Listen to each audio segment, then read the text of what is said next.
better working out at home. I don't have to worry about opening hours. I don't have to travel to work out. I don't have to deal with other sweaty people. It's just an all-around better experience.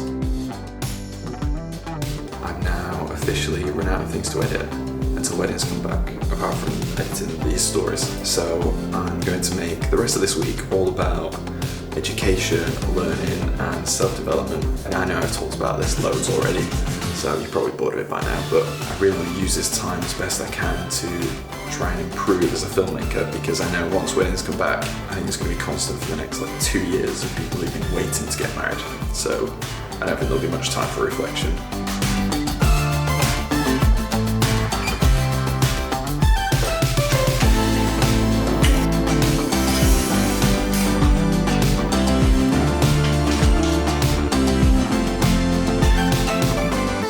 If you remember last week, I got a new set of lights, and I thought today I'd put them through the paces a bit, just be creative with them and see what kind of setups I can come up with. So this is the setup that I would use for your first dance. So I've got 2 lights, got one behind me over here and one in front of me, and they would act as spotlights, so the focus is all on you and your partner and the background just kind of fades away.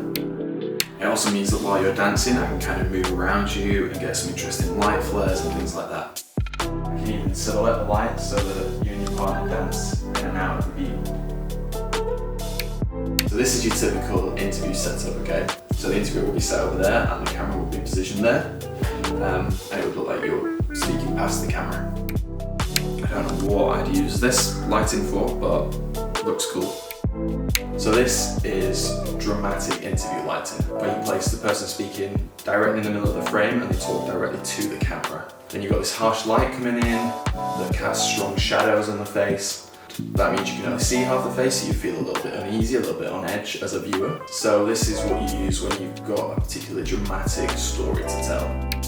Right, that is a wrap on the little home lighting studio. Pretty impressed. Happy with the purchase, I think. As I said last week, I don't use lights at every wedding. I think sometimes they can just be a bit obtrusive and they can maybe put people on edge a bit. You know, if people are just trying to have a dance and have a good time and then there's these great big lights there, sometimes people want the dark so they can let loose without the consequences of people seeing them. But yeah, looking forward to using these when weddings come back. That took ages, by the way. Turns out it's really difficult to film yourself and then adjust the lighting and see what difference that's having. Overall, a very successful afternoon. Now we're going to order Domino's again and then just chill out.